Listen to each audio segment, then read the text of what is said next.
Hi guys, хар самруудаа тавтамаар та бүхэндээ энэ өдрийн мэндийг хүргэе. За өнөөдөр би та бүхэндээ нэгэн сонсогчийнхаа санал болгосон хэргийг ярьж өгөхөөр бэлдсэн байгаа. Миний хувьд бол өмнө нь огт сонсож байгаагүй хэрэг учраас санал ирэхэд нь бол би сонирхож хүлээж авсан. Энэ хэрийг санал болгосон сонсогчдоо маш их баярлалаа гэж хэлмээр байна. Бэлтгэж судалж байх явц бол надад үнэхээр сонирхолтой байсан болохоор та бүхэнд ч гэсэн таалагдана гэж бодож байна. За энэ түүх надад бол Leonardo DiCaprio болон Tom Hanks нарын тоглосон Catch Me If You Can киног бол өөрийн ирэхгүй санагдуулсан ийм хэрэг байгаа. Кино шиг адлын явдалтай итгэмээргүй үйл явдлуудаар дүүрэн гэмт хэрэг байгаа. Ингээд та нар бэлэн бол өнөөдрийнхөө шүлтийг эхлэе.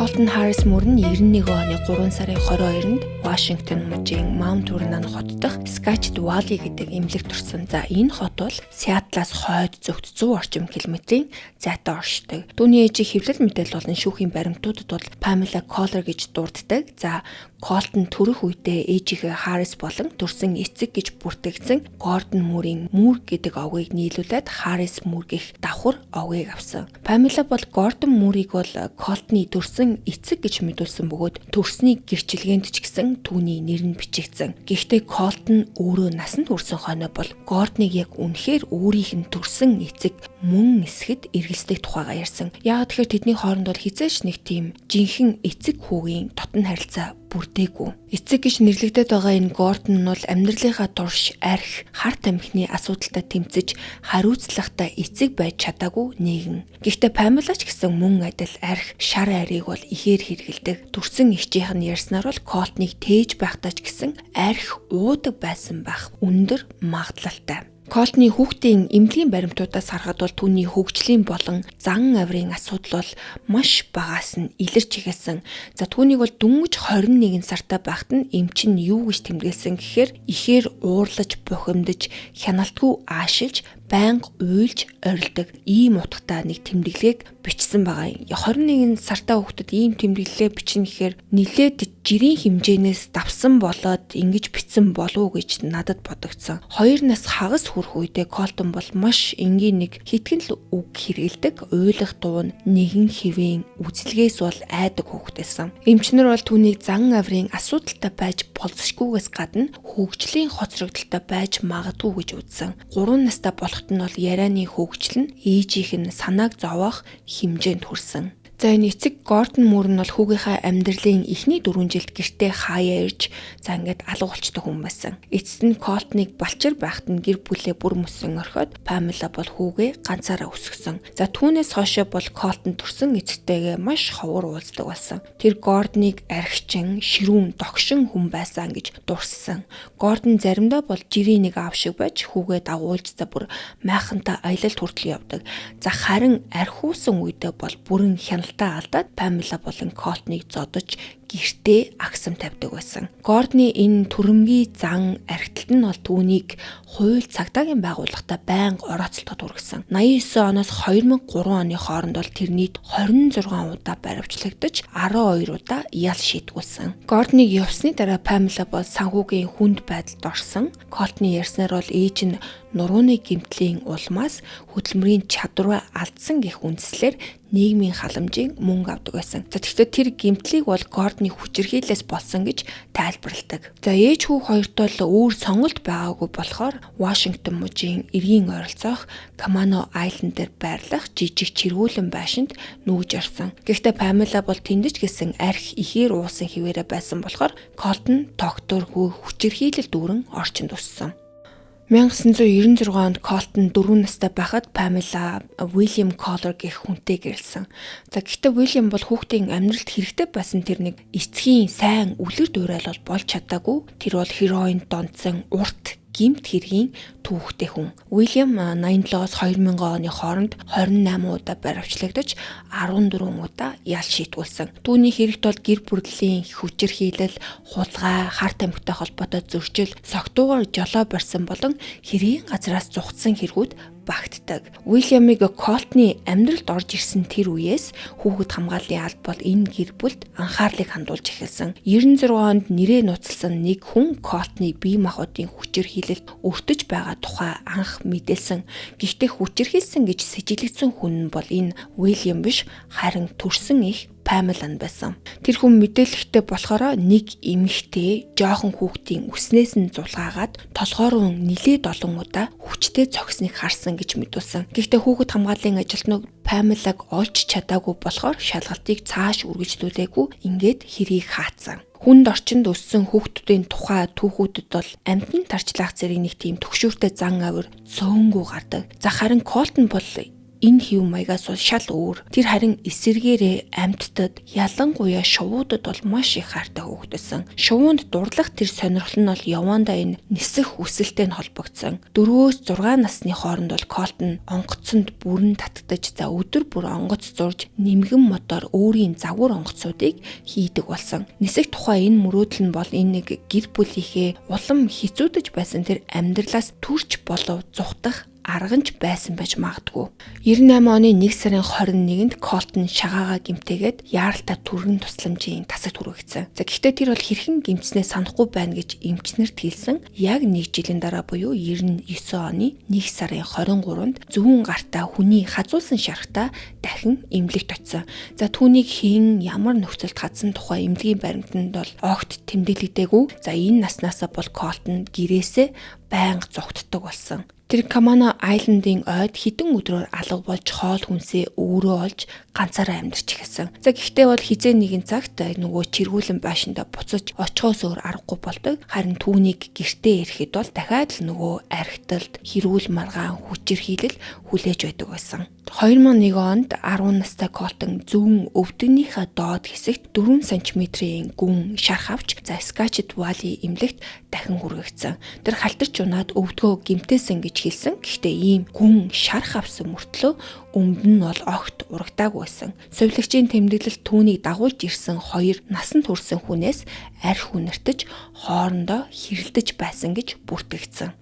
Тэр үед Уильям Коллер бол хэдийн гэр бүлээс явцсан байсан. За харин 2002 оны 8 сарын 17-нд Prometazine гэх эмийн хордлогын улмаас нас орсон. За энэ эм нь бол харшлын эсрэг хэрэгэлдэг эм боловч зарим хүн бол мансууруулах зорилгоор буруу хэрэгэлдэг байсан юм байна. 2001 он гэхэд Pamela Van Jacobson гэх шинэ найз залуутай болсон. Колтны ярьснаар бол түүний өвдөгний шархыг энэ хүн учруулсан байгаа юм. Вайн уурлахдаа түүн рүү кофений шаазан аяг шийдсэн бөгөөд аяг хөлийг нь гүн зүссэн. Колтон хэлэхдээ энэ Вайн бол өөрт нь 2 удаа бие махбодын хүчирхийлэл үзүүлсэн гэж мэдүүлсэн. Гэхдээ Вайнаас илүү том асуудал нь бол Памелагийн архиталт. Тэр хэдэн өдрөөр үргэлжлүүлэн ууж гэрийн эд зүйлсийг эвдэж уур бохимдлаа хүү дээрээ гаргадаг байсан. За мөн энэ 2001 онд Van Jacobson Колтныг зодож байгаа гэх мэдээллийн дагуу хүүхэд хамгааллын алба дахин шалгалт хийсэн. За энэ удаад хэд бол Колтныг гэрээс нь авч яваад хүүхэд хүлээн авах төвд 3 хоног байрлуулсан. За харин Pamela бол Van-ыг архичин гэдгийг хүлээн зөвшөөрөөд түүнээс бүр мөссөн салсан гэж хүүхэд хамгааллын ажилтнуудад тайлбарсан. За үүний дараа Колтныг гэрт нь буцаагаад шалгалтыг бол 2-7 хоногч хүрэлгүй хаацсан. За 2001-ээс 2004 оны хооронд бол Колтон зан авир сэтгцийн эрүүл мэндийн чиглэлээр ажилладаг Compass Health байгууллагад үзүүлээд эмчилгээ хийлгэжсэн. Тухайн үеийн нэг мэрэгжилтэн түүний талаар өөрийн бодлоо шулуухан хилдэг яриа хөрөөтэй 10 настай хүүхэд. Заримдаа бол маш их уурладаг. Гэхдээ ээж болон түүний найз залуу бол байнга арх уудаг, жижигхэн чиргүүлэн байшинд амьдардаг. Ээж нь үргэлж согтуу байдаг. Найз залуус нь хүүхдэд бие махбодын хүчирхийлэл үзүүлдэг нөхцөл байдлыг нь бодвол түүний уур бохимдлыг ойлгоход хэцүү бишээ гэж тэмдэглэсэн. Колтонд анхаарал дутмагшил, хит хөтөлгөөнтөх эмгэг, үе үе хяналтаа алдан тесэрч уурлах эмгэг, нойрны хямрал, сэтгэл гутрал байж болзошгүй шинж болон эцэг их хүүхдийн харилцааны ноцтой асуудал гэсэн оншуудыг тавьсан. За тэгэхээр энэ үед бол ердөө 10-аас 14 настай байхдаа эмчилгээнд явсан. Дүнгэж ийм жоохон хүүхэд байхдаа ийм олон эмгэгтэй байсан байгаа юм. За энэ Compass Health-д эмчлүүлж байх хугацаанд нь Колтонд бол сэтгэл гутралын эсрэг эмээс гадна сэтгцийн хүнд хэлбэрийн шинж тэмдэгт хэрэгэлдэг эм хүртэл бичиж өгсөн. За тухайлбал 2001 оны 12 сард түүнд Giodon гэх эмийг өгсөн байна.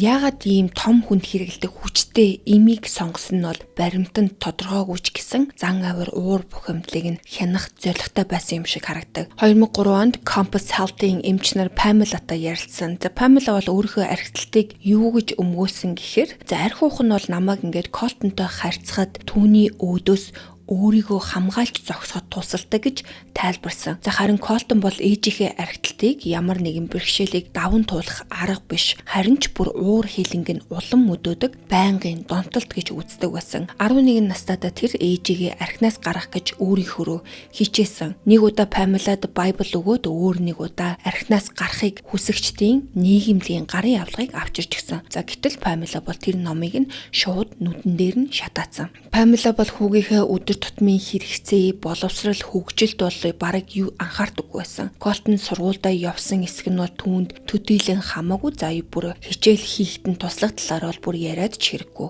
2003 оны 12 сард буюу 12 настай байхдаа Colton хулгай, эд зүйл, эвдэн зүт гэсэн хэрэгээр сургууль дараа 8 удаа шийтгүүлж заримдаа бүр хичээлээсээ хөөгдөж байсан байгаа юм. Захирал нь түүнээс яагаад байн хулгай хийдгийг асуухад Colton би хулгай хийхээ зогсоож чаддаггүй. Яагаад гэдгийг би өөрөө ч мэдэхгүй гэж хариулсан. Үүнээс нь болоод хүүхдүүд түүнд Clapta Colt буюу хулгайч Colt гэсэн хочийг өгсөн. Түүний хуучин ангийн хүүхэд Chris Postma хожим ярихдаа тэр бол байнга ямар нэгэн хэрэг тарьдаг байсан ч гэсэн уг нь бол дажгүй хүүхдээ маш ухаантай. Гэхдээ тэр ухаанаа хичээлдээ яаж ашиглахаа мэддэггүй байсан. Харин хулгай ихтэй бол үнэхээр гаргууд байсан гэж дурссан. Зоожиг асуудалтай хүүхэд гэсэн нэр зүүсэн Colton бол сургуулийн дээдлэгчдийн бай болох нь бол илбэг.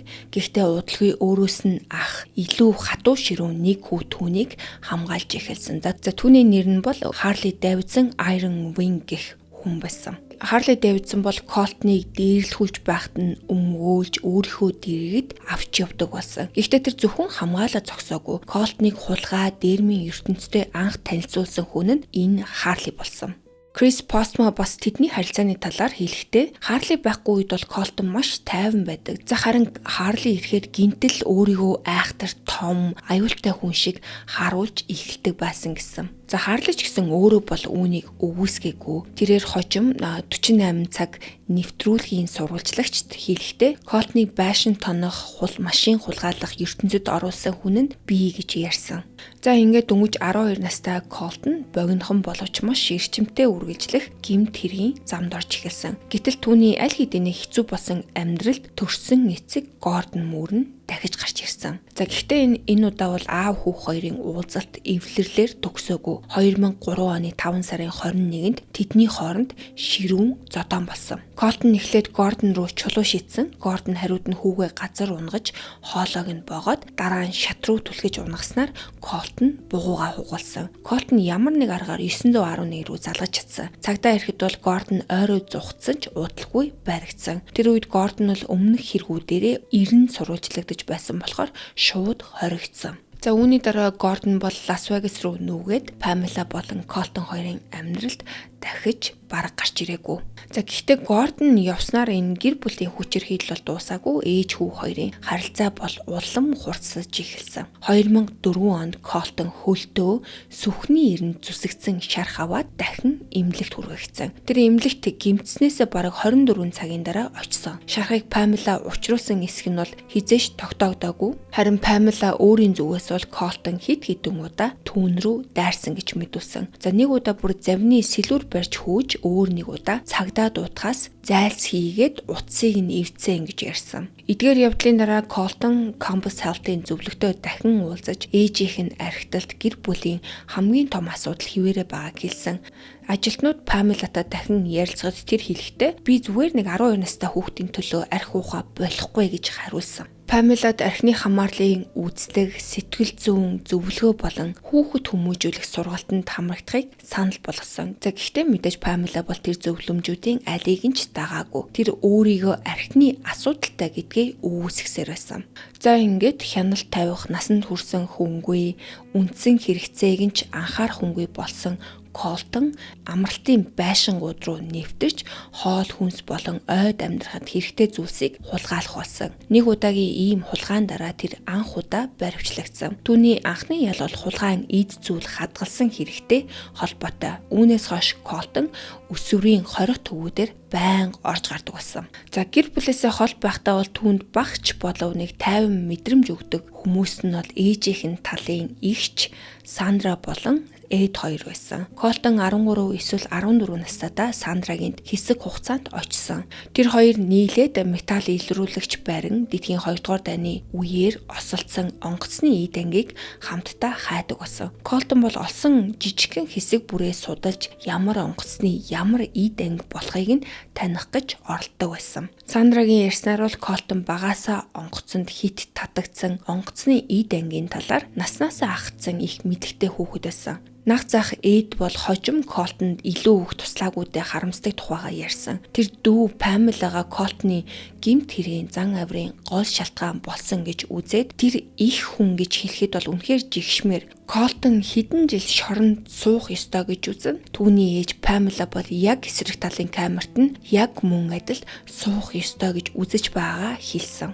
Колтон өсөж том болохын хэрээр Памелагийн эсрэг гаргах хүч хэрхийлэж гисэн нэмэгдсэн. 2005 оны 5 дугаар сард Памела хүүгээ өөрт нь халдсан хэмээн өргөдөл гаргасан ч хэрэг бол хянан шийдвэрлэх ажиллагааг эцэслээгүй. Мөн оны 12 сард тэр Колтны эсрэг дахин хүч хэрхийлсэн гэх цагдаагийн гомдол гаргасан. 2006 оны 115 настай Колтон Вашингтон мужийн Эверетт хотод байрлах Дани гэдэг нэртэй өсвөр насны хорих хүмүүжүүлэх төвд хоригдчихсэн. За ялимгүй хэрэгтэй холбоотой байсан бололтой түүнийг бол тэр оных нь 7 сард сулалцсан. Гэхдээ сулагдсныхаа дараа Колтон бол өөрийг нь илүү ноцтой хэрэгээр шалгаж байгааг мэдсэн. Тэр хулгаан кредит карт ашиглан за бараг $4,000 цахилгаан бараа худалдаж авсан байгаа. За өнөөгийн мөнгөний ханшаар тооцвол энэ нь бол ойролцоогоор $6,000 тэмцэх хэмжээний худалдан авалт байсан. Колтон бол энэ хэрэгтэй холбоотойгоор Айленд Каунтигийн шүүхэд ирэх ёстой байсан. Гэхдээ товлсон өдөр шүүхэд ирээгүй болохоор 2006 оны 7 сарын 14-нд түүнийг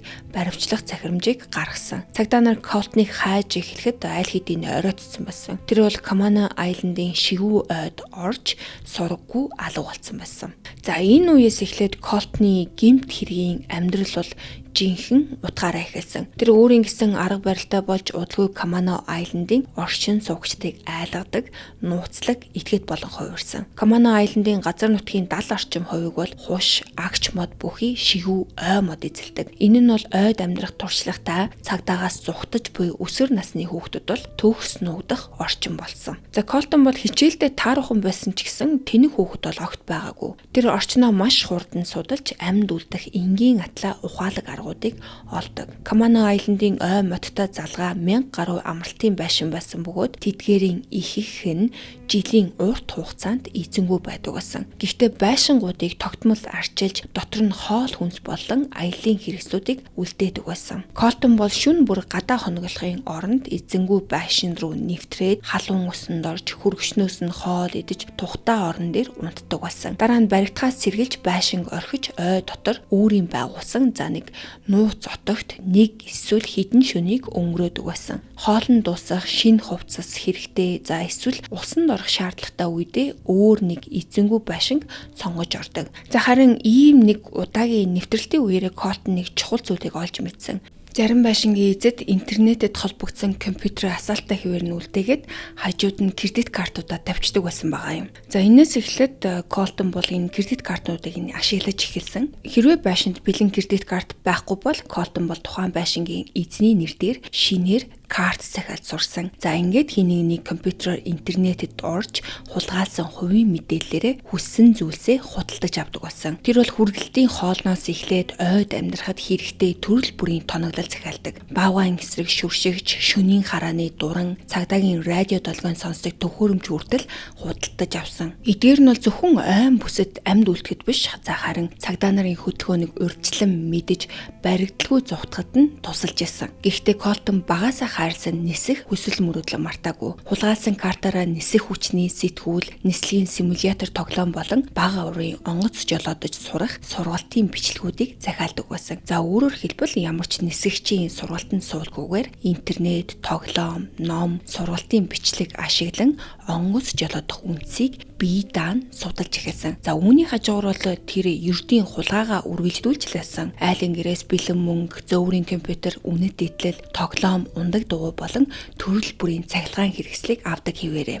За энэ цовруул хулгай бол ерөнхийдөө 7 сар орчим үргэлжилсэн. За харин 2007 оны 2 сарын 9-нд Island County-гийн шерифийн албанд нэг с сэжигтэй дуудлага ирсэн. За эцэд нь байх ёсгүй хоосон амралтын байшинд гинэт гэрэл ассан гэж хөршин залгасан. Тухайн үед цагдаа нар бол Камано Island даяар хулгай хийж байсан. Тэр нууцлаг өсвөр насны хүүг бол хэдэн сарын турш хайж байсан. Дуудлага ирсэн даруйд орлогч шерифүүд бол байшин руу хөдөлж эргэн тойрныг нь бүсэлж авсан. 2 цаг орчим үргэлжилсэн түгшүүртэй энэ нөхцөл байдлын эцэст Колтон өөрөө буужигсан. За зарим их сурвалжууд болохоор ээж Памела нь хэргийн газарт ирж хүүгээ тайван гарч ирэхийг ятгсан гэж дурддаг. За гэхдээ тэр үед бол Колтонд зүхтах ямар ч гарц бол бараг үлдээгүй. Түүнд айлын байранд хууль бусаар нэвтэрсэн хулгаан эд зүйл хулгаасан зэрэг 23 зүйл ангаар ялт тулгасан. Бүх хэргийг бол өгөөсгөх боломж байгаагүй болохоор өмгөөлөгч нь прокурортой тохиролцоод Колтон 3 зүйл ангид гин бурууга хүлээсэн. За ингээд түүнд 3 жилийн хорих ялыг оноож Вашингтон мужийн Чихалс хот дах өндөр хамгаалалттай Green Hill гэдэг нэртэй өсвөрийн хорих төвд шилжүүлсэн. За харин Колтны хорхоос өмнө шүүхээс томилогдсон сэтгэл зүйч доктор Dalton Young бол түүнд сэтгэл зүйн үнэлгээ хийсэн. Тэр хэлэхдээ удаан хугацаанд үргэлжилсэн сэтгцийн болон зан авирын бэрхшээлийн түүхтэй гэж дүгнсэн. Энэ Green Hill гэдэг хорхонг нь болохоор дунд болон өндөр хамгаалалттай өсвөрийн хорих байгууллага. За мөн тус байгууллагад бол олон 10 жилийн турш өсвөр насны хоригдлуудыг бэлгийн хүчээр хийлэлд оруулж байсан гэх ноцтой гомдол нэхэмжлүүд бол гарч исэн. 2021 онд Вашингтон мужийн захиргаа Green Hill-д хоригдож байхдаа давтан бэлгийн хүчээр хийлэлд өртсөн гэж мэдүүлсэн 10 эрэгтэйтэй 2 сая гаруй долларын эвлэрлийн гэрээ байгуулсан. За тэдний зарим нь бол бусад хоригдолд, зарим нь байгууллагын ажилтнуудад хүчирхийлүүлсэн гэж мэдүүлсэн. За энэ нь бол мэдээж Колтон өөрөө тэнд бэлгийн хүчирхийлэлд өртсөн гэсэн үг биш. Түүнтэй холбоотой нэг гомдлыг хүүхэд хамгааллын алба шалгасан ч Колтон өөрөө гомдол гараагүй гэж мэдүүлсэн тул үндэслэлгүйгээд хаацсан. За Колтон бол энэ Green Hill-д байхдаа бараг бүтэн жилийн турш ямар ч асуудал гаргаагүй үлгэр жишээ хоригдлоосон. Сахилга баттай байсан болохоор түүнийг ялын хугацаа дуусгаас өмнө хамгаалалт багтаа байгууллагад шилжүүлэхээр шийдсэн. 2008 оны 2 сарын 14-нд Колтныг Сиэтлаас өмнө зөвхт 20 орчим километрийн зайд орших Renton Home гэдэг нэртэй хүмүүжлийн төв рүү шилжүүлсэн. За энэ нь болохоор өсвөрийн хорих төвөөс энгийн амьдрал аажмаар дасгах зориулалттай хамгаалалт багтай дундын байр байсан. Гэхдээ 2008 оны 4 сарын 22-ны орой Колтон унтах цаг болсны дараа унтлагын хувцастайгаа орондоо орсон дүр үзүүлсэн. Оройн шалгалт эхлэхээс хэдхэн минутын өмнө тэр цонхоор гарч харанхуйд алга болсон. Олон жилийн дараа Колтон энэ оргилтынхаа талаар би 17 нас хүрснийхаа дараа Griffin Home-оос орж гарсан. Зөвлөхүүд надтай бол хэрхэн харьцаж байгаад бухимдсан учраас ийм зүйл хийсэн. Гэхдээ одоо эргээд бодоход бол тэр маргаан бол яг л хүүхэд шиг санагдаг. Гэхдээ тухайн үед би хүүхэд насаа булаалгасан юм шиг мэдэрч байсан. Би өөрийгөө хэн болохыг ч мэдээгүй, юу хийж байгаа ч ойлгоогүй. Хамгийн гол нь надад ярилцах хүн байгаагүй, би ганцаараа байсан. Бүхнээс зугацаар байгаад эцэст нь би Puget Sound орчмын газрын гүн ойд амьдрах болсон гэж бичсэн. За энэ Puget Sound гэдэг нь болохоор Вашингтон мужийн баруун ухаад хэсгийг хүрээлсэн номхон далайн томоохон булан байгаа. Олон арван арал, нарийн хоолой, тохой, гол мөрөн, шивүү, ой бүхий энэ газар оргодол хүнд нуугдахад бол тун тохиромжтой. Колтон бол өөрийн нүүдэл бүрээ сайтар тооцоолж цагдаа нараас үргэлж нэг алхмын өмнө үлдэх чадвартай байсан. Griffin Home-оос оргон гарсныхаа дараа тэр машин хулгайлж сайн мэдэх Камано Island руугаа буцсан. Төрж өссөн газар нь учраас хаана нуугдах хоол хүнс болон хэрэгтэй зүйлсээ хаанаас олохоо хамгийн сайн мэддэг. За гэхдээ энэ удаа бол цагдаа нар ч гэсэн илүү бэлтгэлтэй болцсон байсан. Island County-гийн шерифийн албал түүнийг барихын тулд эргүүл хайлтаа нэмэгдүүлсэн. Орон нутгийн хэвлэл мэдээллийнхэн ч гэсэн энэ залуу оргодлын түүхийг сонирхож Colton-ы зургийг олон нийтэд түгээж эхэлсэн. Kamana Island-д буцаж ирснийхаа дараа Colton гэрлүүгээ төр орж аялын хэрэгслүүд болон Melanie нэртэй хайртай нохоогоо авсан гэх мэдээлэл байдаг. Дараагийн хэдэн 7 хоногт 17 настай Colton, Melanie хоёр арлуудын хуш модтой ойгоор хисүүчилж, хоол хүнс төвж эсвэл айлын байшингаас хулгаалan амьдарсан. Colton нэг шөнө нэг газар отогдож, цагдаа нар ойртон ирэхэд маргааш өглөө нь тэр даруй буурай орхиж өөр газар руу шилждэг. Нэг удаагийн өглөөний шалгалтаар цагдаа нар Colton-ы отгийг олчдог. Гэхдээ түүний ирэхэд бол Colton аль хэдийнэ алга болсон байсан. За харин Melanie нохойг нь тэндээс олж нотлох баримтын нэг хэсгийг болгож авч явсан. Colton бол тэр үед ээждээ зориулж зурвас үлдээсэн ч гэсэн за энэ нь болохоор цагдаа нарт хандсан утгатай мессеж байсан. Цагдаа нар тогломоор байгаа юм уу те? Тэгвэл энэ жижиг тоглоом биш. Энэ бол дайн. Тэдэнд ингэж хэлээрэй гэж бишиж үлдээсэн. Тэр өмнөх шигээ эзэнгүй байшин руу нэвтэрч усанд орж хоол идээд цагдаа нар ирэхээс өмнө ойрогоо алга болдог. Үүнийг бол түүний тогтсон арга барил гэж хэлж болон эзэнгүй байшин сонгоод нэвтэрж орно, халуун усанд орно, хөргөчнөөс нь зайрмаг болон хоол идэнэ. За дараа нь ямар ч уул мөргүү шахам алга болно. Times сэтгүүлд ярилцлага өгсөн зарим оршин суугчвал түүнийг алтан үс охин ба 3 баавга гэдэг үлгэрийн дүр шиг бусдын эзгүй гэрт орж өөрийн хизээч үзээгүй аз жаргалтай гэр бүлийн амьдралыг төр хугацаанд мэдрэхийг хүсдэг байсан байж магадгүй гэж таамагладаг. Гэхдээ Colton-ы хулгаад өртсөн хүмүүс бол түүнд ийм өрөвч байдлаар хандаагүй. Pamela-гийн хөрш Carol Starr-ын байшинд бол Colton 3 удаа нэвтэрсэн.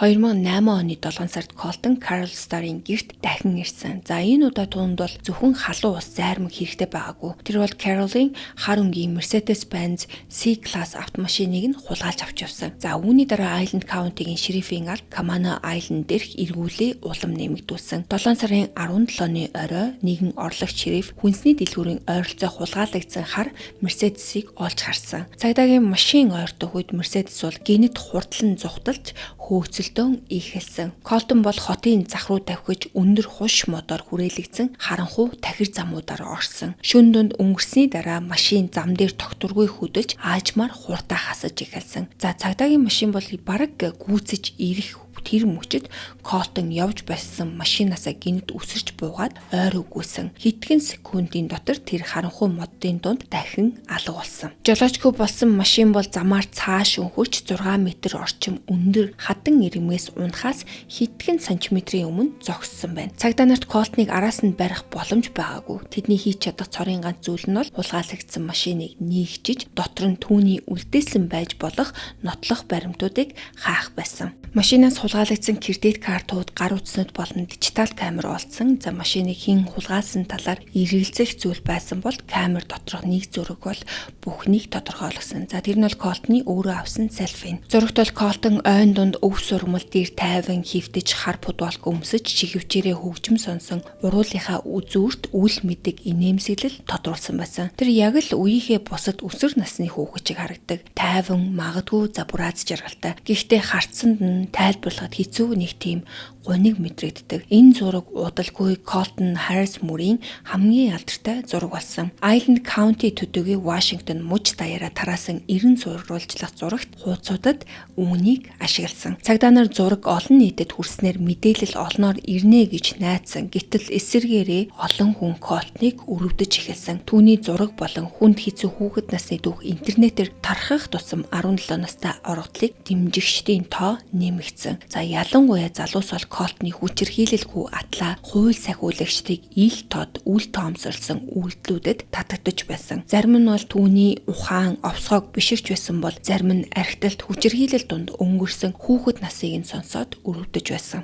Орон нутгийн болон улсын хэмжээний хэвлэлүүд түүний төвийг сонирхож удалгүй тунд Barefoot Bandit буюу хөл нүцгэн дээрэмчингэх хочийг өгсөн. Хяналтын камерын нэг бичлэгт Colton айлын байшин руу гуталгүй нэвтэрч амьдарч байсан нь харагдсан. Гэхдээ Island County-гийн шерифийн алба бол хожим түүнийг ихэнхдээ гутал өмсдөг хөл нүцгэн явсан нь ховор тохиолдол байсан гэж мэдэгдсэн. Гэсэн ч хөл нүцгэн дээрэмчин гих хоч олон нийтийн санаанд бол шууд үлдсэн. Колтон өөрөө ч гэсэн энэ хочоо хүлээн зөвшөөрж нэгэн хулгайн хэргийн газарт шохоогоор хөлийн уулны хүүхэлдэйн дүрс зурж үлдээсэн удаатай. Камана Айлан дээр баригдах шахсан Колтон одоо өөр газар руу нүүх хэрэгтэйгээ ойлгодог. За ингээд 2008 оны 8 сард тэр хулгайлсан заваараа Orcas Island руу гарсан. За энэ Orcas Island-ийн оршин суугч сэтгүүлч Bob Freeland хожим Колтны түүхийг маш их сонирхон судалж хөл нүцгэн дээрэмчин Colton Harris Moore хэмээх Америкийн шинэ оргодлын бодит түүх нэртэй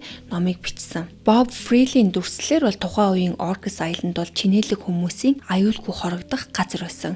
Химийн болон батлан хамгаалахын томоохон компаниудын захирлууд залуудаа баяжиж тэдвэрт гарсан Microsoft-ийн сайтнууд, Hollywood-ийн алдартнууд, сансрын нисгэгчд хүртэл энд амьдардаг байсан байна. Гэмт хэргийн төвшин бол маш бага, оршин суугчид хаалга цонхооч төгжихгүй орхидог. Гэтэл нутгийн өсвөр насныханд бол энэ тайван байдал уйтгартай санагддаг байсан болохоор Orcas Island-ийн тоглоомоор Alcatraz гэж хочилдог байсан. Өөрөөр хэлбэл Orcas болон Alcatraz гэсэн хоёр нэрийг нийлүүлсэн гэсэн үг. Alcatraz гэж шорон байдаг. Хаашаач явсан эцэг эхийг нь таньдаг хүн таарлаж хийсэн бүхнийг нь гэрээхэнд нь хэлдэг учраас энэ арал бол өөрөө яг нэг тийм шорон шиг санагддаг байсан. Тухайн үеийн арлын гэмт хэргийн тайлан ямар тайван байсныг бол нэгэн дуудлагаас харж болдог. 8 сарын 3-нд 83 настай эмэгтэй түгжээгүй хуучин жимс савладаг амбаараас нь үстэй дотортой нэг хос гутал болон за бараг шин 3 хос шаргал эмэгтэй дотор хувцас алга болсон гэж мэдээлсэн. Гэхдээ энэ хэргийг бол Колтон үйлцэн гэх баримт байхгүй, харин удалгүй арлын цагдаа нарт үүнээс хавьгүй ноцтой ажлууд гарч эхэлсэн. Колтныг бол Orcas Island-д ирснээс хойш San Juan County-гийн шерифийн албанд өмнө нь байгаагүй олон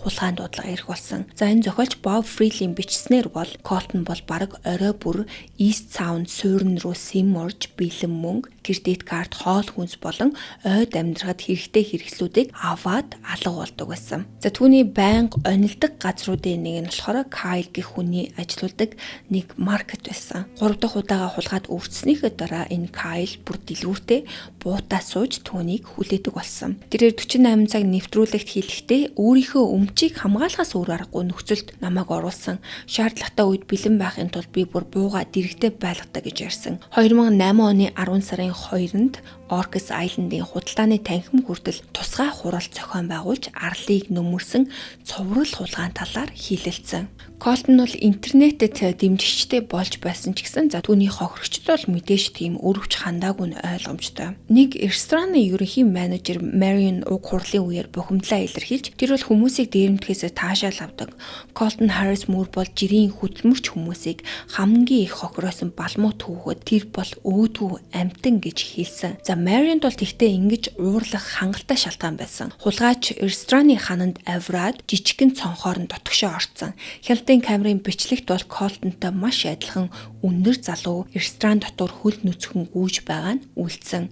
Тэр Marion-ы сейфээс за бараг $15,000 хулгайлсан. Энэ нь бол рестораны зуны турш олсон ашиг байсан бөгөөд өвлийн орлого багтаасаруудыг даван туулахад нь зориулагдсан мөнгө байсан байна. Хулгай бол Marion-ыг санхүүгийн төдийгүй сэтгэл санааны хувьд хүнд байдалд оруулсан. Хамгийн гол нь Colton бол уг рестораныг бол анх удаа онилсан хэрэг байгаагүй. Marion хэлэхдээ тэр үүнээс бараг 7 хоногийн өмнө миний энэ өрөөнд орж ирсэн байсан. Компьютерийн дэргэд хатгалдаг кредит картыг ашиглан бага оврын онгоц хэрхэн жолоодох тухай сургалтын бичлэг захиалсан байсан гэж ярьсан. Хулгайлагдсан картаар захиалсан 6 бичлэг бүхий нислэгийн сургалтын багц нь рестораны хаягаар хүргэгдсэн. Marion-ы ээж Belinda-гийн нэрээр захиалсан байсан болохоор тэд эхлээд хүргэлтийг андуурал гэж бодсон. Гэтэл Colton дараа нь дахин ресторан руу нэвтэрч сургалтын бичлэгээ аваад сейф доторх мөнгө болон хувийн баримтуудыг нь хулгайлсан.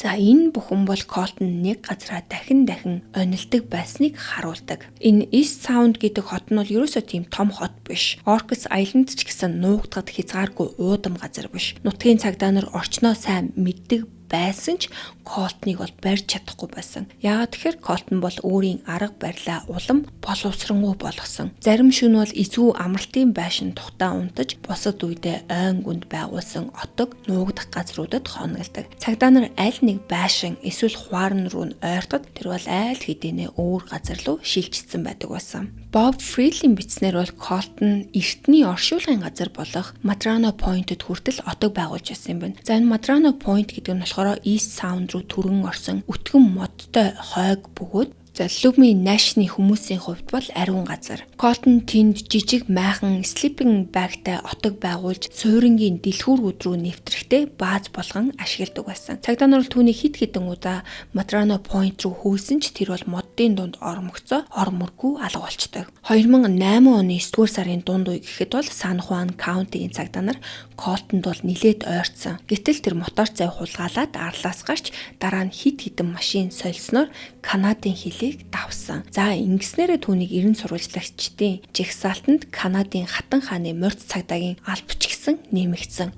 Өсвөр насны оргодол одоо олон улсын хил давсан гэмт хэрэгтэн болсон байгаа нэ. Гэхдээ Канад дахь аялал нь бол удаан үргэлжлээгүй. Колтон удалгүй Orcas Island болон өөрийн дассан газрууд руугаа буцаж ирсэн. 10 дугаар сар болон 11-р сарын ихээр тэр арлаас илүү хол зугтах шинэ арга хайж эхэлсэн. За энэ удаа бол автомашин эсвэл завнаас ч илүү зоримог зүйлийг сонгох гэж байсан. Колтны насан туршийн хүсэл мөрөөдөл биелэх мөч нь ингэж ойртсон. Хулгай хийгээгүй үедээ тэр нисэх онгоцны тухай судалсаар л байсан. 17 настай Колтон өдөр бүр нисхийг мөрөөддөг Orcas Island-ийн нисэх буудлын ойролцоо сим очиж онгоцнууд хөөрч буухыг ажигладаг. Заримдаа өндөрлөг газар сууж нисэх буудлын радио диалогоны яриаг нь чагнадаг. Тэр нисхийн гарын авлагууд уншиж сургалтын бичлэг үзэж нисгэгчийн бүхээгээс аван нислэгийн дүрсийг дахин судалсан. Нисэх хүсэл болон цагдаагаас зүхтах шаардлага нь бол эцэст нь түүнийг амьдралынхаа хамгийн зоримог атлаа хамгийн аюултай шийдвэрт хүргэсэн. Колтон хочин бол 2011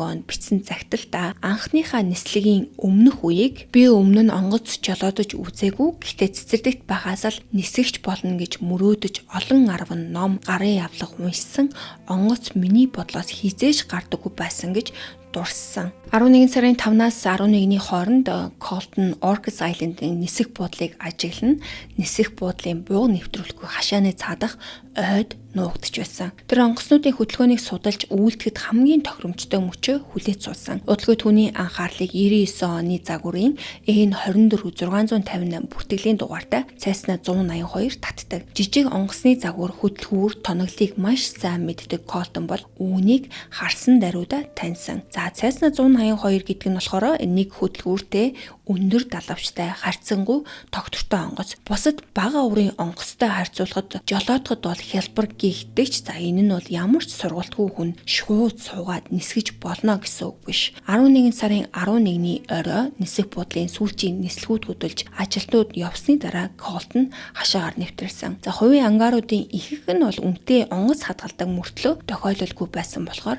хаалгыг эвдгэж ердөө хэдхэн секунд хангалттай байсан. За энэ ангаар дотор бол Сиатлын алдарт радио хөтлөгч Bob Rivers-ийн эзэмшдэг Cessna 182 байсан. Тухайн үед бол ойролцоогоор $175,000 үнэлэгдэж байсан энэ онгоц нь бол тун сайн арчилгаатай байж, Колтон бол ангаар доторх эд зүйлсийг нэгжиж, завны хэрэгслүүдийн дунд байсан загсчлалын хайрцагаас онгоцны дэлгүүрийг олсон байна. Тэр үед Колтон бол аль хэдийнэ 196 см өндөр, 91 орчим килограмм жинтэй болсон байсан. Ийм өндөр биетэй хүн Cessna-гийн жижиг бүхээгт бол тухтаа суух амаргүй гэсэн ч Колтон бол жолоочийн суудлыг өөртөө тааруулж шөнийг бүхэлд нь онгоцтой танилцаад зориулсан. Онгоцны дотор бол тухайн загварт зориулсан ашиглалтын гарын авлага байдаг. Үүнд нь хөдөлгүүр, асаах, хөөрөх, нисэх, газар дах хүртэлх бүх үйлдэлийг алхам бүрээр нь тайлбарлсан байдаг. Колтон бол онгоцны удирдлагаас гадна радио холбоо, автомат жолоодлого, навигашн болон GPS төхөөрөмжийн гарын авлагуудыг шүнжэнгөө уншсан. За Bob Rivers-ийн энэ Cessna нь болохоор Garmin MX 200 гэх тухайн үед $8,000 үнэтэй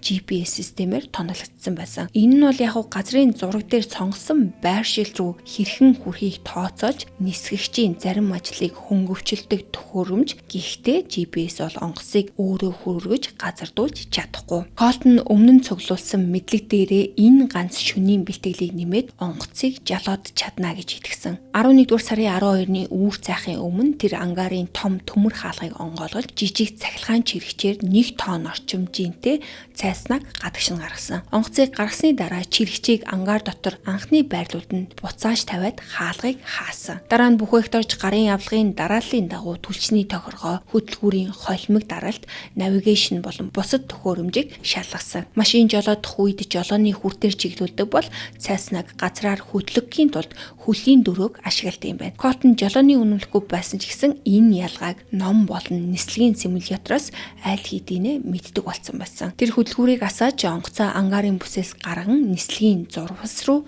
чиглүүлсэн. Үүрийн хархууд зурвасын цэнхэр гэрлүүд бол түүний өмнө игнэн асаж үзүүрт нь далайн хар ус харагдж байсан. Колтон хөдөлгүүрийн хүчийг нэмэхэд цайсаа бол нарийнхан зурвасаар хурдалж эхэлсэн. Тэр хурд хэмжигч болон ойрцоор байгаа зурвасын төгсгөлийг ээлжлэн харж байсан. Шаардлагатай хурданд хүрэх үедээ удирдлагын жолоог өөрлөгөө татсан. Хэдхэн секундын дараа онгоцны дугуй газраас салж цайснаа агаарт хүрсэн. Колтон бол энэ хүмүчийг хожим амьдралдаа би бол анх удаа эрх чөлөөтэй болж хувь заяагаа өөрөө хянаж байсан гэж дурсан. Гэхдээ хөөрсөн даруйда юу хийснээ бүрэн ойлгосон. Удалгүй бороо орж үүл нягтаршиж салхи ширүүлсэн. Далайн төвшөнд салхины хурд бол цагт 48 км хүрч байсан бөгөөд уулсын орчин бол үннээс ч хүчтэй байсан. Нислэгийн хэдхэн минутын дараа Колтон өөрийн сайн мэдэх Камана Айлендын дээгүүр өнгөрсөн ч тэнд газардах боломжгүй гэж үзсэн. Яагаад тэгэхээр арлын хаа сайгүй түүний 90 сурвалж дахь зураг өлгөөтэй байсан. Тэр Whidbey Island-ийн тэнгисийн цэргийн нисэх хүчний бааз,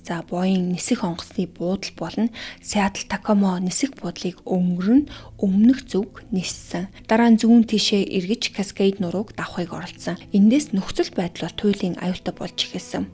За ийм нөхцөлийг болохоро нислэгийн төхөөрөмж тулгуурлан үйлдэх нислэгийн цаг агаар гэж нэрлэдэг. Нисгэгч газар тэнгэрийн хаяа болон уулзаа харах боломжгүй болохоор зөвхөн бүхээгийн хэмжүүр төхөөрөмжүүдэд найдаж нисэх шаардлагатай болдог. За ердийн хувийн нисгэгчийн үнэмлэхтэй хүн хүртэл ийм нөхцөлд нисхийн тулд тусгай нислэгийн сургалт нэмэлт эрх авах хэрэгтэй байдаг юм. За харин Колтон бол мэдээч ямар ч албан ёсны нислэгийн сургалт бол юу ч байгаагүй. Хүчтэй салхи уулын дээгүүрх агаарын урсгал жижиг цайснаа бол дээш доошо шидэж эхэлсэн. Колтон удалгүй орон зайн баримжаагаа алдсан байгаа юм. Үүлэн дотор харах зүйлгүй үед хүний дотоод чих, мэдэрхүү биеийн хөдөлгөөнийг буруу ойлгож болдог. Онгоц өгсөж байхад доошилж байгаа юм шиг, эсвэл хазааж байхад шулуун нисэж байгаа юм шиг санагддаг. Колтны хожмын ярьснаар бол цайснаа 4000 м орчим өндөрт гарсны дараа хяналтаа алдаж огцом доошилсон. Онгоц 1800 орчим метрийн өндөр хүртэл унах үед тэр амьд гарахын төлөө удирдлагатайгаа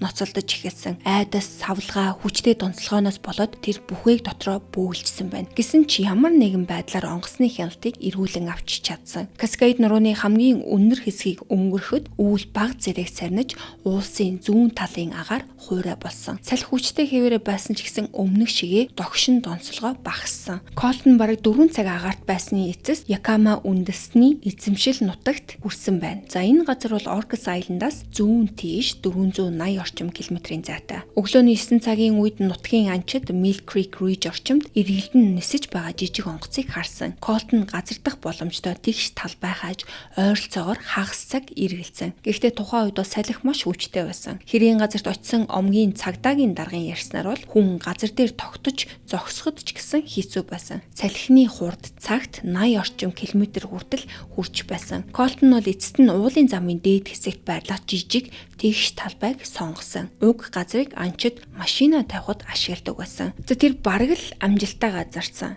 Онгоц сонгосон талбайдаа хүрэхийн өмнө газар чүргэж дараа нь дахиж ойсон. Цайснаа багахан толгойд даван агаарт хөрөөд дахин хүчтэй мөргсөн. Буух дугуйн нугарч их биеийн мушгиж сэнсэн шороо болон бут суугийг сийжсээр эцэст нь хамраараа мөргөөд зогссон байна. За ойролцоогоор өглөөний 9 цаг 15 минут нь Колтны анхны бие даасан нислэг ийхүү сүрлэр дууссан. За гайхамшигтай нь тэр бол амьд за бүр алхаж чадхуйц бэртэлгүй үлдсэн. Анчид онгоц алга болсныг анзаараад Yakama омгийн цагдаад мэдгдсэн. Цагдаагийн дараа Jimmy Shike бол ослын газарт хурж ирэхдээ ухаангүй эсвэл нас барсан нисгэгч олно гэж бодсон. Гэтэл бүхээг нь бол хоосон байсан. Цус байгаагүй, харин Колтны бөөлжс онгоцны бүхээг дотор үлдсэн байсан. Цагдаа нар дээж авсан ч 3 удаа шинжилсэн боловч ашиглах боломжтой ДНХ гаргаж чадаагүй. Харин Колтны хувьд бол онгоцноос гармагцаа ойроо гүйж цагдаа нар ирэхээс 45 орчим минутын өмнө алга болсон. Тэр ой дотроос эрлийн багийн хөдөлгөөнийг ажиглаж байгаад бусдын таамаглаагүй зүүн чиглэлээр явсан. Колтон хожим 4 өдрийн турш бараг хоолгүй алхаж 2 шил спорт дундаагаар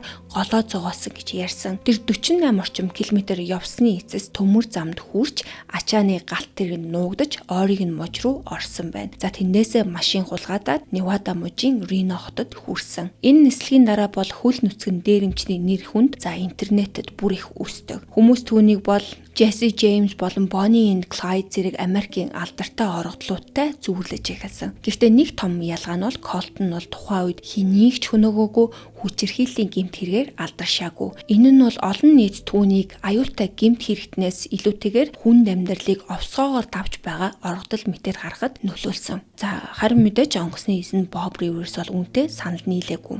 За энэ Bob нь болохоор Seattle-ийн FM радиогийн станцын алдарт хөтлөгч байсан. Онгоц нь хулгайлагдаж сүрснийг мэдснийхээ дараа тэр би түүнийг бол ардын баатар болгож байгааг хүлээн зөвшөөрөхгүй. Ийм зүйл болсонд үнэхээр ууралсан. Түүнийг баригдаасаа гэж хүсэж байна гэж ярьсан. Мэдээж Bob-ийн уурлах нь бол аргагүй. Түүний маш сайн хайрлаж арчилдаг $175,000 үнэтэй онгоцыг нь хулгайлж нисэх боломжгүй болтол нь эвдсэн байсан. За гэхдээ нөгөө талаараа энэ хүн чинь мэдээж $175,000 онгоцондоо даатгалтай байсан байж таараа. Тэгэхээр энэ хүн бол ямар ч алдагдалд ороогүй онгоцныхоо мөнгийг буцаагаад авсан. За мөн Колтны үйлдэл бол зөвхөн эд хөрөнгийн хохирлоор хэмжигдэхгүй. Ямар ч сургалтгүйгээр онгоц хулгайлан харагдах орчин муу, хүчтэй салхитай үед ниссэн нь өөрийнх нь төдийгүй бусад нисэгч болон газрын хүмүүсийн амь насанд аюул учруулах асар хариуцлагагүй шийдвэр байсан. Тэр бол уул мөргөх, өөр онгоцтой ойртох, эсвэл хүн амьдардаг газар унах бүрэн боломжтой байсан. Каскад нурууны дээгүүр хяналтаа алдаад буцааж тогтворжуулж дараа нь уулын тэгш бус газар ослын буулт хийгээд амь гарсан нь бол ердөө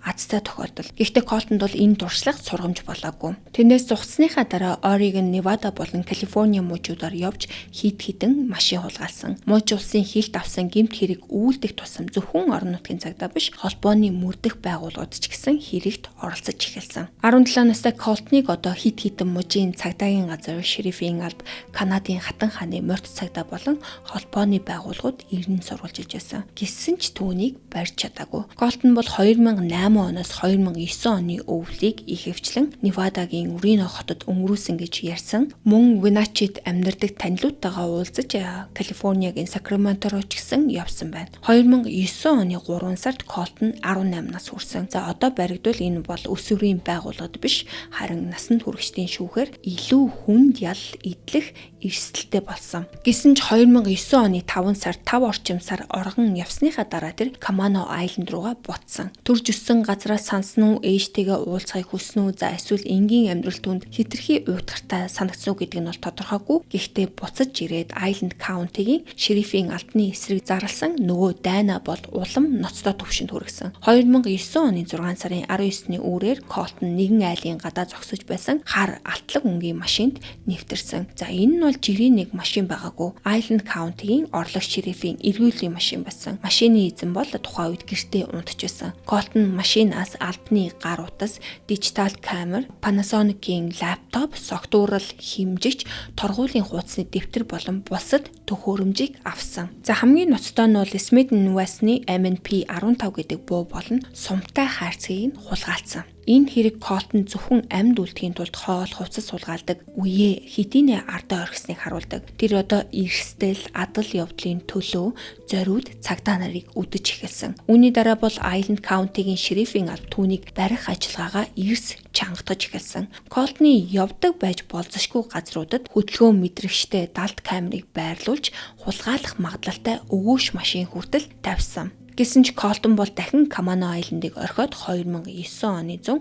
Оркас Айленд руу буутсан. 9-р сар гэхэд бол Eastbound Hot орчимд дахин идэвхтэй болсон. 2009 оны 9 сарын 5-нд тэр Ace Hardware дэлгүүрээс төрөл бүрийн багаж хулгайлсан. Дараа нь тэр тэдгээр багажаар Islanders Bank-ны ATM машин болон шөнийн хадгаламжийн хайрцгийг эвдэж онгойлгохыг оролцсон. За мөнгө авч чадаагүй ч гэсэн банкнд бол 1000 гаруй долларын хохирлыг учруулсан. Энэ хэрэг бол хожим Colton-ы шүүхэд гин бурууга хүлээн зөвшөөрсөн хамгийн ихний зөвлөл ангин болсон. Орон нутгийн цагдаа нар эргүүлээ чангатгасны дараа Colton-ыг бол East Sound Hot дахь оршуулгын газрын орчимд бүслэг шахсан. За гэтэл тэр бол цагдаа нарын тойрогоос гарч өөрийн танил болсон аргаараа ойруу шургаж алга болсон. Хожимны цагдаа бол тэр шүнийг дурсахтаа бид нар бол бүр түүний инээж байгааг нь сонсч ийсэн гэж ярьсан байдаг. Цагдаа нараар ингэж тоглосныхаа дараа Colton бол илүү том нүүдэл хийхээр шийдсэн. 2009 оны 9 сарын 11-нд тэрээр San Juan Island дахь нисэх буудлын ангарт нэвтэрч Sirius SR-22 загварын онгоцыг хулгайлсан. За ингээд энэ бол түүний хулгайлсан 2 дахь онгоц нь болж байгаа. Өмнөх Cessna 182-тай харьцуулахад бол Sirius нь илүү хурдан, илүү боловсронгуй, за бас хавгүй үнэтэй онгоц байсан. Colton бол энэ удаа анхны нислэг шигээ үхэх шахаагүй. Sirius-ыг San Juan Island-аас хөөргөж Orcas Island дээр бол шөнийн цагаар газарсан. Буулт нь бол төгс байгаагүй ч гэсэн онгоц бол бүрэн сүрээгүй. Харин Colton ямар ч бэртэлгүй зугтаж чадсан. Тэндээс тэр завь хулгайлаад хойд зүг рүү явж Канадтай бараг залгаа байдаг Point Roberts-т хүрсэн. Дараа нь British Columbia руу нэвтэж жижиг хотууд болон нисэх буудлуудыг дамжин зөвүүн тийш явсаар Creston хотод ирсэн байна. За Creston дахь нэг хулгаан үеэрээ Colton бол 32 калибрийн гар буг болдог. За энэ нь бол жирийн эд зүйл хулгайлснаас хуулийн хувьд хавгүй ностой хэрэг. Тэр бол аль хэдийнэ цагдаагийн машинаас буу сум хулгайлсан байсан бөгөөд одоо энэ галт зэвсгийг улсын хил дагуулan авч явсан. Хожим нь бол тусдаа холбооны гэмт хэрэг болно. За гисэн ч Colton бол эдгээр бууг бол дээрэм хийхэд бол ерөөсөө ашиглаагүй. Тэр үе хүртэл хүнтэй шууд тулгархаас зайлс хийж хоосон барилга руу нэвтэрч эд зүйл авдаг хэв маяга хадгалсаар л байсан. 2009 оны 9 сарын 29-нд Colton Канадаас иргэн хилд авч Idaho мужийн хойд хэсэгт орших Bonners Ferry-д хүрсэн. За тэнэтхийн жижиг нисэх буудлын ангарт бол дахин нэг Cessna 182 байсан. Мөрдөгчд дараа нь ангаараас хоолны үлдэгдэл ханан дээрх нүцгэн хөлийн мөрийг олсон. Colton нисгэхээс өмнө ангарт тухтаа сууж юм мэдэнгээ хөлөө хананд тавьсан юм шиг харагддаг. За ингээд тэр 3 дахь онгоцоо хулгайлан Washington муж руу хөөрсөн. Camano Island хүрэх зорилготой байсан гэж үздэгч замдаа онгоцны шатхуун нь дуусаж Granite Falls-ийн ойролцоох мод огтлсон талбайд ослын буултыг хийсэн. Онгоц маш өндөр хурдтай газарсан шигсэн Colton бол дахиад л амьд гарч ойр зогтсон. Цагдаа нар сүрсэн Cessna-гаас холгүй түүний түр зуур хоногж байсан отхыг илрүүлсэн. За тэндээс Orcas Island-ийн Ace Hardware-ээс хулгайлагдсан эд зуул, Creston-аас авсан нөгөө 32 калибрийн гар буу, за Colton-ы хурууны хийтэй тойл олдсон. Онгоцноос авсан DNA ч гэсэн түүнтэй таарсан болохоор энэ удаа мөрдөгчд таамгаас илүү бодит нотлохотой болсон. За харин энэ бүхнийг сонсон Pamela юу гэж ярьсан гэж би өстө хүүгээр амар бахархаж байна. Би бүр хүүгээ бүр нислэгийн сургуульд явуулъя гэж боддог байсан. Одоо бүр ямар ч шаардлагагүй болчлоо гэж хэвлэлд ярьсан байгаа юм. Granite Falls орчмын ойг нэгжих ажиллагаанд бол олон арван SWAT-ийн офицерууд, мөрч ноход болон Black Hawk нислэг тэрэг хүртэл оролцсон ч Colton бол аль хэдийнэ алгуулсан байсан. Washington-ы эрх баригчид бол энэ залуугийн тоглоомноос нь залхаж эхэлсэн. Orcas болон ойролцоох арлуудад явагдсан дараагийн эрхлийн ажиллагаанд 2 дүүргийн SWAT баг, мөрдөгч ноход, холбооны мөрдөх товчоо, дотоодын аюулгүй байдлын яамын Black Hawk нислэг тэрэг хүртэл дайчлагдсан. Гэхдээ олон сая долларын тоног төхөөрөмж хитэн 10 офицер оролцсон ч Colton-ыг ойгоос олж чадаагүй. За энэ үед бол Orcas Island-ийн оршин суугчдын байр суурь 2 хуваагдсан. Зарим хүн бол түүнийг цагдаа нарыг шившиг болгож байгаа овсгоотой дөрвөгч гэж дэмжиж байсан бол нөгөө хэсэг нь манай гэрт орж ирвэл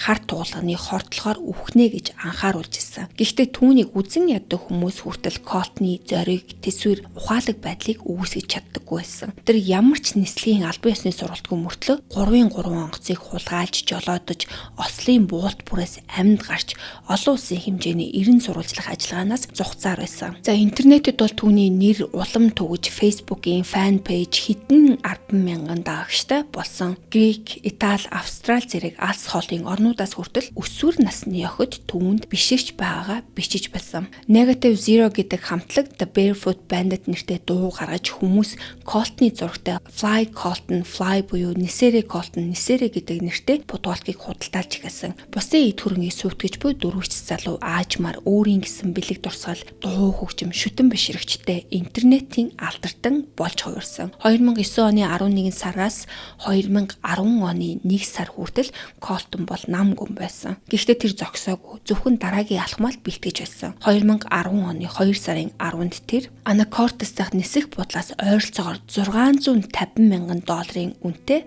Sirius онгоцыг хулгайлсан. Colton агаарт ердөө 10 орчим минут нисээд Orcas Island-ийн East Sound-ийн нисэх буудалд газарсан. За онгоцоо орхиод Turtleback гэдэг нэртэй уул руу чиглэж явган зугцсан. Удалгүй түүнийг ууланд нуугдаж байгаа гэх мэдээллээр шерифийн орлогч нар FBI-тай хамтран бүслэлт хийсэн. За ойролцоо амьдардаг high stick-ний гэх хүн бол шөнийн 1 цаг 30 минутаас 1 цаг 40 минутын хооронд хаалганы хонх дуугарыг сонсон. За тэр орноосоо босоод цонхоор хартал гэрээс нь 100 орчим метрийн зайд хайгуулын гэрлээ тусгасан нисдэг тэрэг хөвж байсан. За үүдэнд нь FBI гэсэн бичгтээ хувцас өмссөн эйжент зогсож цаана цагдаа болон FBI-гийн 13 офицер цугларсан байсан. За энэ хүн болохоор энэ удаа бол Colton баригдлаа гэж бодсон. Гэтэл өглөө болоход бол тэдний олсон зүйл нь шаварт үлдсэн хідэн мөрөл байсан. Бүх талаас бүслэгдсэн атлаа Colton дахиад л харанхуй ойгоор дамжиж алга болсон байна. Онгоцоо газардуулсан тэр шөнө буюу 2 сарын 11-нд Colton за нөгөө урд нь хулгайлж байсан нөгөө маркет руугаа дахин нэвтэрч ойролцоогоор $1,000 бэлэн мөнгө, амттан болон хүнсний бүтээгдэхүүн авч явсан.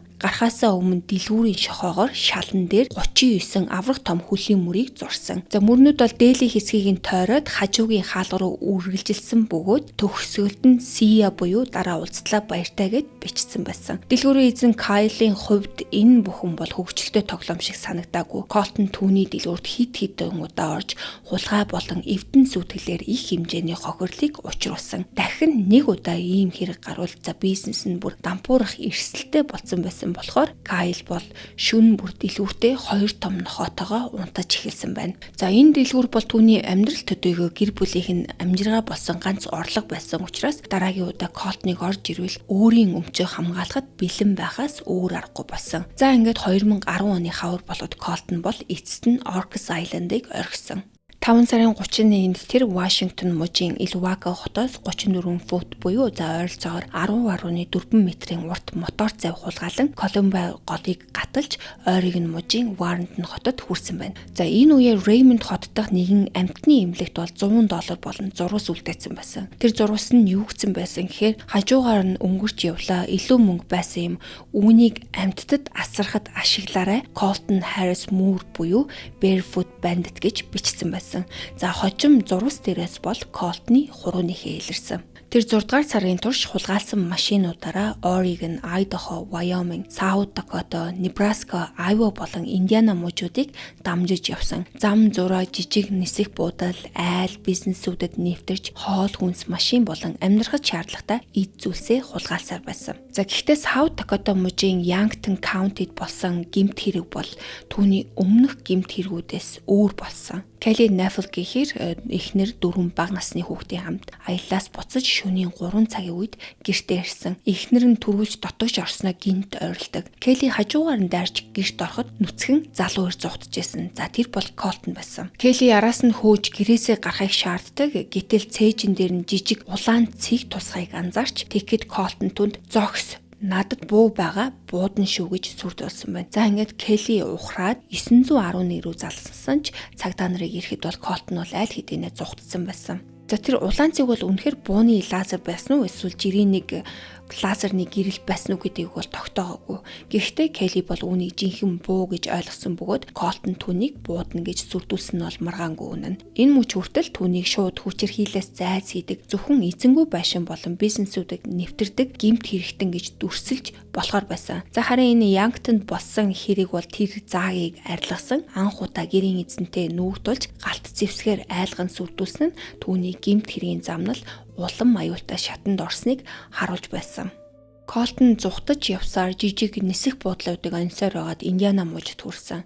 За түүний араас орон нутгийн цагдаа FBI төдийгүй 48 цаг нэвтрүүлгийн хөтлөгч Питер хүртэл мөрдөж байсан. 2010 оны 7 сарын 4-нд Америк даяар улс тунхагласан баярын өдрийг тэмдэглэж байх үед Колтон бол Индиана мужийн Блумингтон хот дахь Монро Каунтигийн онгоцны буудалд нэвтэрсэн. За тэндээс өөрийн 5 дахь бөгөөд сүүлчийн онгоц болох Cessna Corvallis 4 зүг хулгайлж хүрсэн. За энэ удаагийнх нь зорилго бол Вашингтон муж руугаа буцах байгаагүй. Колтон бол Индианагаас зүүн өмнө зүгт 1930 орчим километр нисэж Америкийн нэгдсэн улсыг бүхэлд нь орхиод Бахамаст хүрсэн. Түлш дуусах үед тэр Айландын Sandy Point орчимдох гүйхэн ус намагтай газар онгоцоо ослын буулдаар газар дуулсан.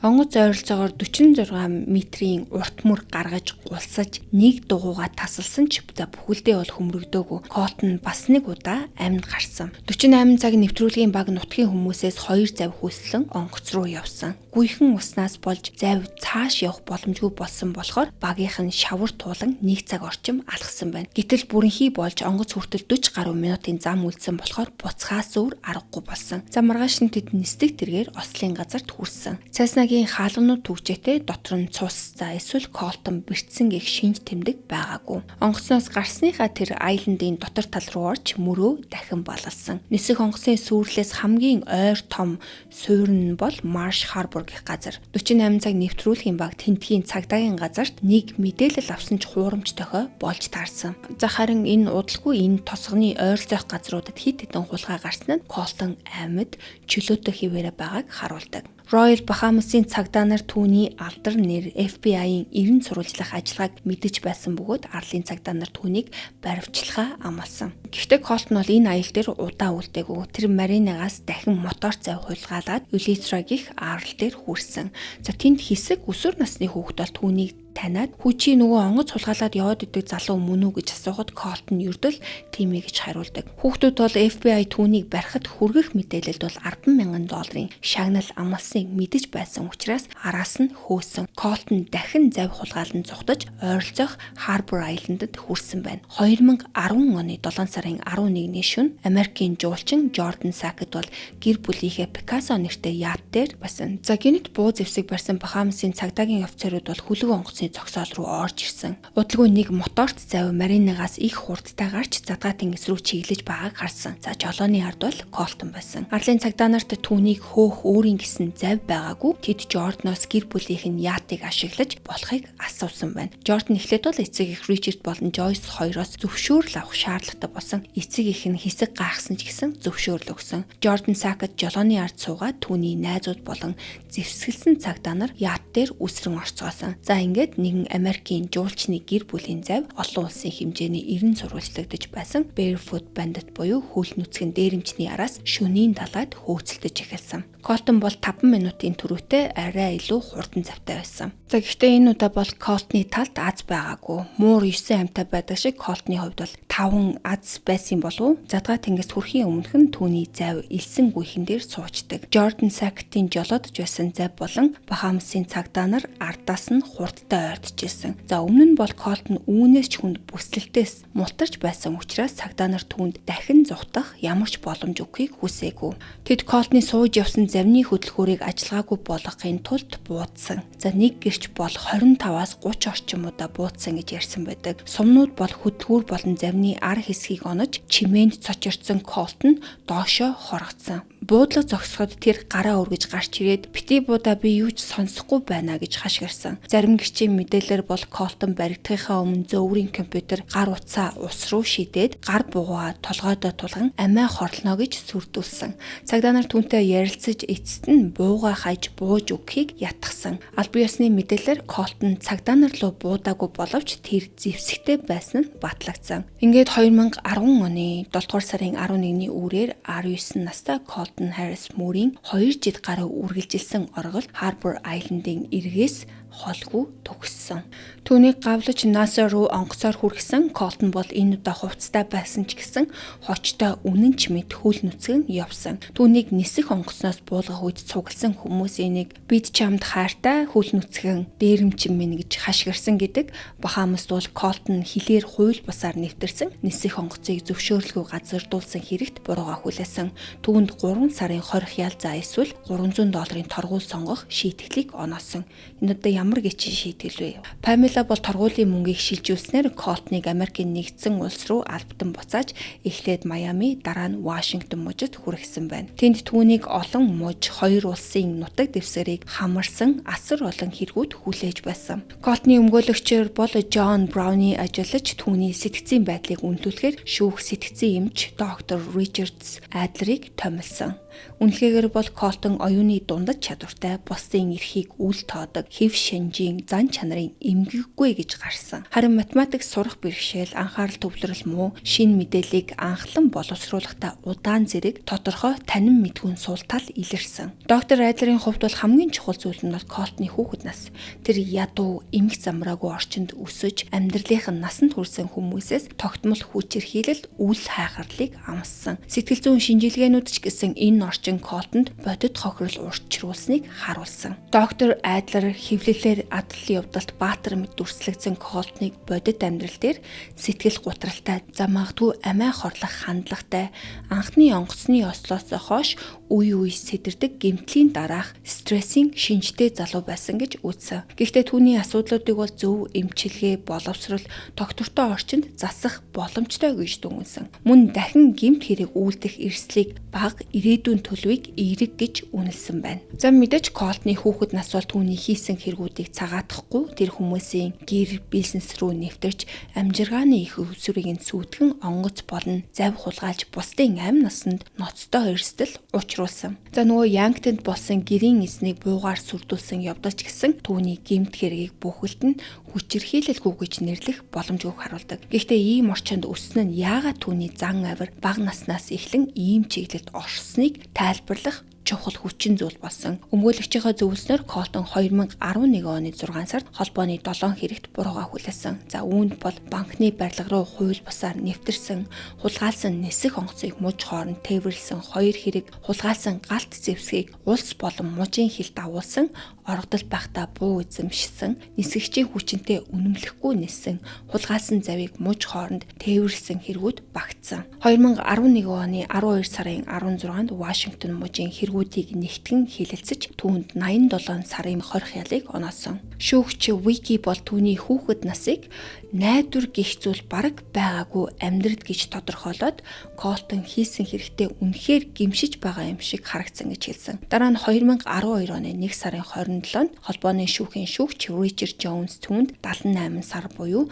6 жил 6 сарын 20 ял, за араас нь 3 жилийн хяналттай суллалтыг оноосон. Холбооны болон мужийн ялыг зэрэг идлүүлэхээ шийдсэн ч гэсэн өсвөр үеийн 20 газраас оргосонтой холбоотой үлдсэн ялыг тусад нь тооцсон байна. За мөн Колтон бол хохирогчдод учруулсан дор хаяж 1.4 сая долларын хохирлыг нөхөн төлөх үүргийг хүлээсэн. За энэ үед харин түүний түүхийг кино болгох санал гарч ирсэн. 20 дугаар зуунд Fox кино компани нь Колтны амьдралын түүхийн эрхийг 1.3 сая хүртэлх доллар авах гэрээг хийсэн гэх мэдээлэл цацагдсан. За харин гэрээний нөхцлөөр бол Колтон энэ мөнгнөөс бол өөртөө юу ч авахгүй, орлого нь бол хохирогчдын нөхөн төлбөрт зарцуулагдах ёстой байсан. Тэр мэдээлэлдээ би үүнээс бол ашиг олох ямар ч сонирхолгүй. Надаас болж хохирсон хүмүүст санхүүгийн хохирлыг нь ч болов төлөх боломж олдсон талархаж байна гэж бичсэн. За Milk гэдэг киноны зохиолоор шагнал хүртсэн Dustin Lance Black хүртэл энэ зохиол дээр нь ажиллахаар нэр холбогдсон ч гэсэн 2026 оны байдлаар 20 дугаар зуунд Fox кино компанийн уран сайхны кино бүтээгдээгүй хэвээрээ байгаа. За харин 2014 онд Адам болон Andrew Gary нарын бүтээсэн Fly Called Fly: Legend of the Barefoot Bandit баримтат кино гарсан. Бодит ярилцлага, жүжигчилсэн хэсэг, зурагт романы хэв маягийг хөдөлгөөнд дүрслэлийг хослуулсан уг бүтээл нь Колтны бодит амьдрал болон хөвлөлээр бий болсон нөгөө Ардын Баатар гэдэг дүрийн хоорондох ялгааг харуулахыг зорьсон. 20 ял эдэлж байх үед Колтон дахин нэг хүнд мэдээ ирсэн. Түүний ээж Памела уушигны хорт хавдрын 4-р шатанд орсон байсан. Баривчилгаанаас хойшоо эхүү хоёр бол харилцаагаа тодорхой хэмжээнд сэргээсэн. Колтон бол ээжийнхээ талаар ээж минь маш хүнд амьдралыг туулсан. Тэр өөрөө ч гэсэн хэцүү орчинд өссөн ч бусдын адил хүсэл мөрөөдөлтэй хүн байсан. Би 3 жил оргож дараа нь 5 жил гаруй шорон сууснаас болж дэрэгдэн байж чадаагүйдээ би маш их гимшгэ гэж бичсэн байна. Памелагийн эдрэх найдвар бараг өвгүй болсон болохоор Колтон юр булсын арга сонгосон. Тэр ээжийнхээ биеийг Аризона мужийн Скоттсдейл хот дох Alcor гэдэг нэртэй амьдрал уртцгах санд хөлдөөж хадгалуулахын тулд GoFundMe нээгээд $230 мянган цуглуулахыг оролцсон. За энэ chronic хадгалалт гэдэг нь болохоор нас барсан хүний бие тархийг бол маш бага температурт хадгалж ирээдүйн ангаах ухаан тухайн өвчнийг эмчлэх болон биеийг сэргээх хэмжээнд хүрнэ гэсэн найдлагад тулгуурласан туршилтын үзэл баримтлал. Хүнийг ингэж сэргээж чадсан нь батлагдсан тохиолдол өнөөдөр байхгүй. За ядчил олон нийтэд бол тийм мэдээлэл байхгүй. Гэсэн ч Колтон бол үүнийг Памелаг аврах цорын ганц боломж гэж үзэж байсан. За харин хандивын аян нь бол ердөө $2170 цуглуулсан бөгөөд Памела 2016 оны 5 сарын 17-нд нас барсан. Зорилтод мөнгө бүрдээгүй учраас цугларсан бүх хандивыг эзэмшигчдэд нь буцаасан байна. 2016 оны 9 сард Колтон хорхонгаас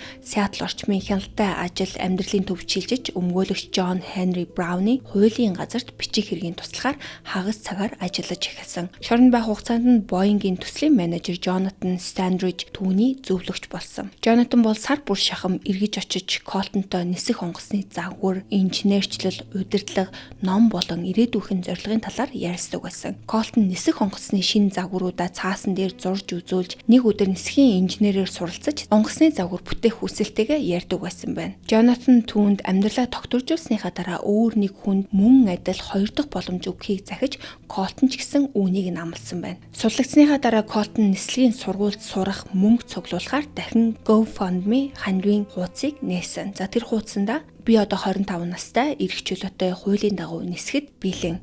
Би онгоцонд хаартай гэхдээ дахин хизэж онгоц сулгаалж хууль зөрчихгүй гэж бичсэн. Гэвч түүнд төлөөгүй $129 мянган орчим долларын нөхөн төлбөр үлдсэн байсан болохоор хяналтын байгууллага хандивын мөнгийг нислэгийн сургалтанд биш хохирогчдод шилжүүлэх ёстой гэж мэдэгдсэн. За ингээд Колтон бол ойролцоогоор $1600 цуглуулсныхаа дараа аянаа зогсоож мөрөөдөл минь сүрч шиг боллоо хэмээн бичсэн. За ийхүү хууль басаар 5 онгоц жолоодсон залуу хууль ёсоор нисэх эрх авах мөрөөдлөө дахин хойшлуулахад хүрсэн байна. 2019 онд Колтон төлбөртэй урам зоригийн илтгэгчээр мужуудаар аялах боломж хааж эхэлсэн. Тэр нэг удаагийн илтгэлээс доод тал нь $10 мянган болж үлдсэн нөхөн төлбөрөө төлөх боломжтой гэж шүүхэд тайлбарсан байна. Гэтэл Вашингтон мужаас гарахын тулд хяналтын ажилтнаасаа зөвшөөрөл авах ёстой болохоор Колтон эхлээд тэр журмаар хүсэлт гаргалгүй холбооны шүүхээс хяналтыг 4 сарын өмнө бүрэн дуусгахыг хүссэн байна. За харин холбооны шүүгч Ричард Джонс бол хүсэлтийг нь хүлээж аваагүй. Колтон бодитоор авсан илтгэлийн санал татгалзсан аяллаа хүсэлтэд нотлоогүйгээс гадна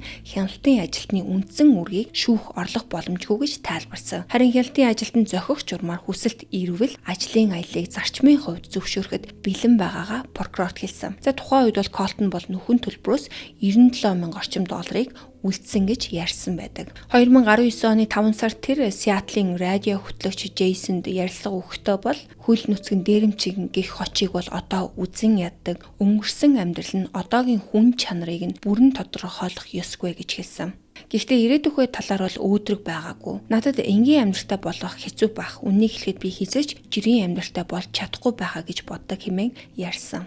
За энэ нь бол Колтны олон нийтэд өгсөн хамгийн сүүлчийн томоохон ярилцлагуудын нэг. Түүний холбооны хяналтын хугацаа 2019 оны намар дуусах ёстой байсан бөгөөд үүнээс хойш дахин гэмт хэрэгт холбогдсон тухай найдвартай мэдээлэл гараагүй. 2026 оны байдлаар Колтны одоогийн амьдрал оршин суугаа газар үлдсэн нөхөн төлбөрөө бүрэн төлсөн эсэх нисэгчийн үнэмлэх авсан эсэх нь бол нийтэд тодорхойгүй хэвээрээ. Тэр өмнөх олон нийтийн сүлжээний хуудасуудаа устгаж нам гүм амьдралыг сонгосон. Тэгэхээр Колтон Харрис Мөрийн түүхийн төгсөлийг бол бид мэдэхгүй, магадгүй тэр хаа нэгтээ нисэх онгоцны зураг төсөл гаргаж суугаа. За магадгүй хууль ёсоор нисэж сурсан эсвэл олонний анхаарлаас бүрэн холдож өнгөрснөө ардаа орхиж жирийн амьдрахыг л хичээж байгаа бах. Ямар ч байсан түүний хамгийн сүүлчийн дүр зураг бол гавтай хөл нүцгэн залуу биш, харин өнгөрсөн амьдралаасаа салж өөрийн сонгосон замаар нисхийг оролдож байгаа хүн байгаасаа гэж хүсгэл үлдэж байна. За ингээд өнөөдрийнхөө дугаарыг эхнээс нь дуустал сонсон та нартай баярлалаа. Дараагийнхаа дугаараар уулзлаа. Баяр таа.